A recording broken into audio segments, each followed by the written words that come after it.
I mean, Emily, they're thinking of calling the former president convicted felon Donald Trump if the verdict goes the way of guilty. Like they're openly going to celebrate this. So Fox News and Republicans want you to stop saying that Trump is a danger to America. They say it's not relevant, not a part of the case. And even if convicted, they especially don't want you calling him a felon.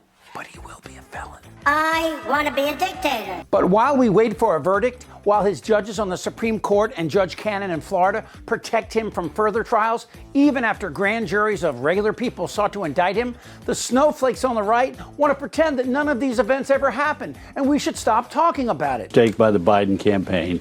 They wanted to get, while all the cameras were there, they wanted to get their moment in the sun. And it was a big mistake. It politicizes the trial. Better to have waited. And then what was said, with all due respect to Mr. De Niro, who's a wonderful actor. I mean, really, the people up for grabs in this election, are they going to be Donald Trump wants to destroy New York, destroy America, and destroy the world. And if you reelect him, he's never going to leave office. He's going to make himself a tyrant for life. Are those the kind of credible statements that are going to cause people who don't like Biden and don't like Trump but are trying to figure out who to vote for? Are they going to cause people to say, well, geez, you now told me you wanted to destroy our country? Of course he did.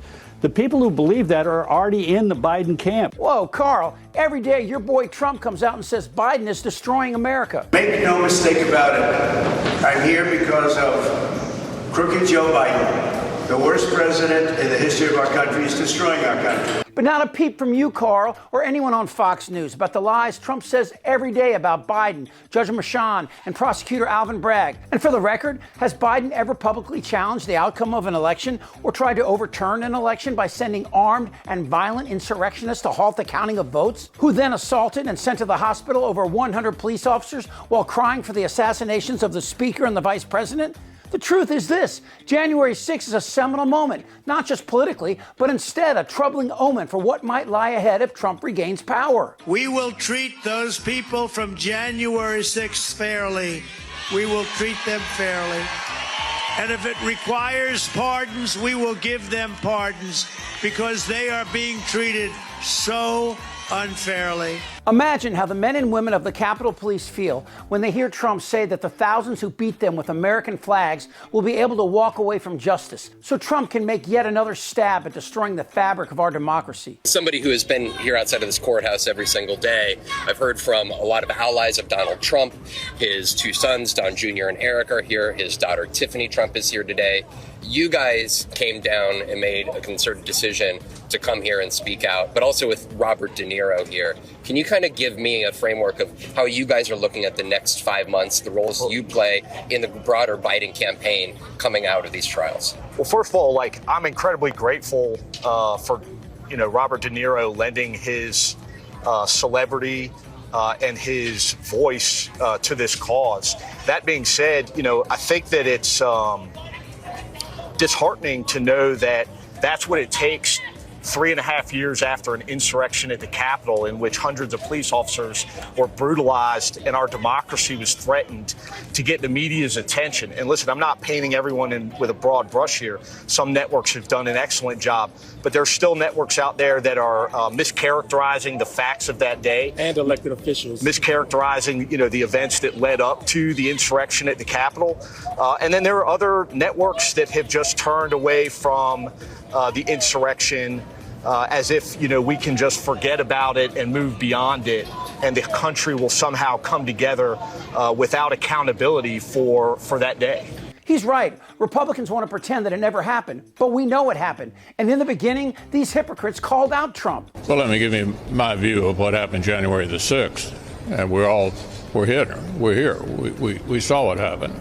It was a violent insurrection for the purpose of trying to prevent the peaceful transfer of power after a legitimately certified election. Last week's violent attack on the Capitol was undemocratic, un-American, and criminal. It was a dangerous day, and people died. But the politics of the moment started to twist Republicans away from the truth. There was no insurrection, and to call it an insurrection, in my opinion, is a bold-faced lie. If you didn't know the TV footage was a video from January the 6th, you would actually think it was a normal tourist visit. Then the baseless conspiracy started, and after that, they simply denied it even happened. In case you haven't noticed, it's hard to trust anything you hear right now. The hush money trial opened with the arrogance of Trump and David Pecker, believing they could buy the truth and bury it. Yet Trump's team believes they're justified in calling out Cohen as a liar. Well, it's true that everyone who worked for Trump was a liar. That was the job. But Cohen did time for that in a federal prison, and now his words are backed up by documents. Still, having De Niro outside speaking to the relevant facts of the case, is that any different than the dozens of Trump eunuchs currying Tiny Finger's favor? I mean, Emily, they're thinking of calling the former president convicted felon Donald Trump if the verdict goes the way of guilty. Like, they are openly going to celebrate this.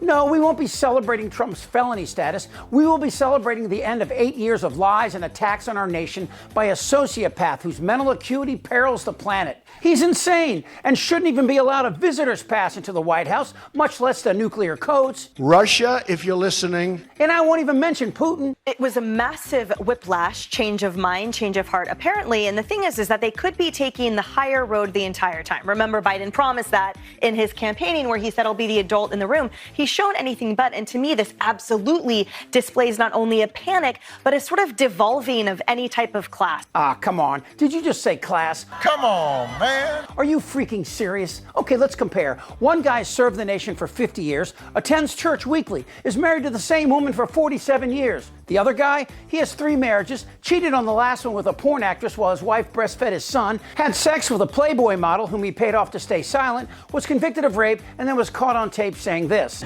You can do anything. Whatever you want. Grab him by the pussy. So don't talk to me about class, you bottom feeder. Right? And you contrast them trotting out De Niro, whose speech, by the way, whose comments were radically outdated. I was watching with a group of people, everyone of different ilk, and we were all like, what is he talking about? Because we live here too. No. So when he's talking about the violence under Trump, we didn't know what he was talking about because we personally have experienced a spike in violence during Biden's administration, not Trump's. Now that's a lie. Violence is down under Biden, and Biden never called for violence against others. No. So when he's talking about the violence under Trump, we didn't know what he was talking about. Knock the crap out of him. Like to punch him in the face. That would have been boom, boom, boom. The Republican Party trots out liars on right-wing media, not caring if the very same hump they're supporting will turn on them in a second. Trump is a sexual predator. And I certainly will not apologize for doing good journalism. So for them to pretend to be more graceful and better than us at all times, and then sort of come out with this January 6th also nonsense. January 6th nonsense? There it is again. It's not nonsense, you twit. Trump came this close to having members of the House and Senate killed simply because he's a whiny little bitch who couldn't admit that he lost. But the real question in this trial is, who do you trust? Sure, Michael Cohen lied, but that was his job under Trump, to lie. And he did time at a federal prison, which is where he would go if he lied again. So why would he? Stormy never lied, although her life was threatened. David Pecker admitted to lying about stories he put in the National Enquirer. But we all knew that. Does anyone who sees the Enquirer while they're checking out at the grocery store really believe Hillary had her own flying saucer? Biden is just a puppet. He's being manipulated from the top. Well, other than that guy. His lawyers look like they're doing a normal kind of defense, trying to cast doubt on a key witness. You can't trust this person. He worked for Donald Trump. Would you trust somebody who worked for Donald Trump?